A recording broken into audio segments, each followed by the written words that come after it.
ಮತ್ತು ಸಂಸದರ ಸಭೆ ಇದೆ, ಮೋದಿ ಅವರ ಆಯ್ಕೆಯ ಪ್ರಕ್ರಿಯೆ ಇದೆ. ಈ ಬೆಳಿಗ್ಗೆ 11 ಗಂಟೆಗೆ ಹೊಸದಾಗಿ ನೂತನವಾಗಿ ಆಯ್ಕೆಯಾದಂಥ ಭಾರತೀಯ ಜನತಾ ಪಾರ್ಟಿ ಲೋಕಸಭಾ ಸದಸ್ಯರ ಒಂದು ಸಭೆಯನ್ನು ಕರೆದಿದ್ದಾರೆ.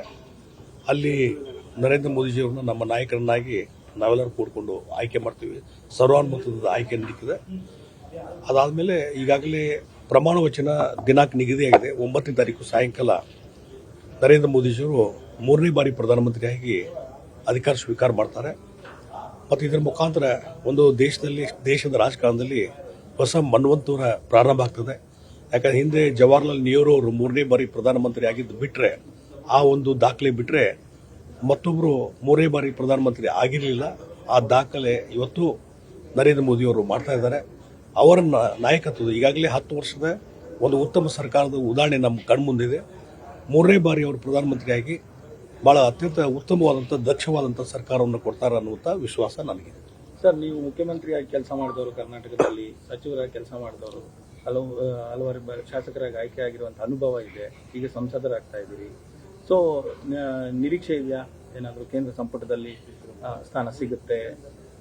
ನೋಡಿ, ಇವತ್ತು ಕ್ಯಾಬಿನೆಟ್ದಲ್ಲಿ ಯಾರು ತೆಗೆದುಕೊಳ್ಬೇಕು ಬಿಡಬೇಕು ಅನ್ನುವಂಥ ನಿರ್ಧಾರ it is A discretion power of the honourable prime minister. ಅವ್ರಿಗೆ ಬಿಟ್ಟಂಥ ವಿಚಾರ ಮತ್ತು ಪಕ್ಷ ನಿರ್ಧಾರ ಮಾಡ್ತದೆ.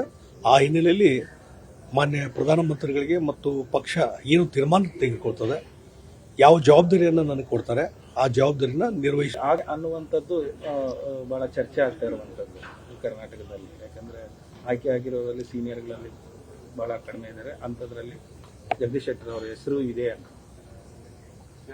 ನೋಡಿ. ಒಂದು ನಾನು ಹೇಳ್ತೀನಿ, ಈಗ ಯಾರು ಮಂತ್ರಿ ಆಗ್ತಾರೋ ಬಿಡ್ತಾರೋ ಅನ್ನೋದಕ್ಕಿಂತ ಇವತ್ತು NDA ಸರ್ಕಾರ ಇವತ್ತು ರಚನೆ ಮಾಡುವಂಥದ್ದು ಮತ್ತು ನರೇಂದ್ರ ಮೋದಿಯವರು ಪ್ರಧಾನಮಂತ್ರಿ ಆಗುವಂಥದ್ದು ಭಾಳ ಪ್ರಯಾರಿಟಿ.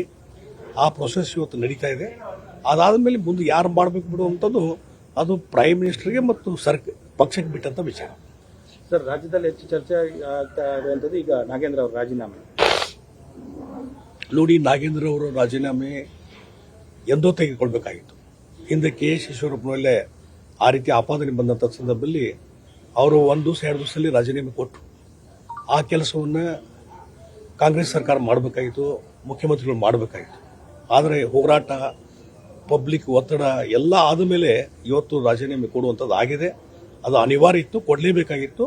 ಹೀಗಾಗಿ ಈ ರೀತಿಯಾದಂಥ ಭ್ರಷ್ಟಾಚಾರದ ಹಗರಣಗಳು ಭಾಳಷ್ಟು ಇದ್ದಾವೆ ಕಾಂಗ್ರೆಸ್ ಸರ್ಕಾರದಲ್ಲಿ. ಈಗ ಒಂದು ಹೊಸದಾಗಿ ಹೊರಗೆ ಬಂದಿದೆ. ಇನ್ನೂ ಹಲವಾರು ಹಗರಣಗಳು ಬರ್ತಾ ಇದ್ದಾವೆ.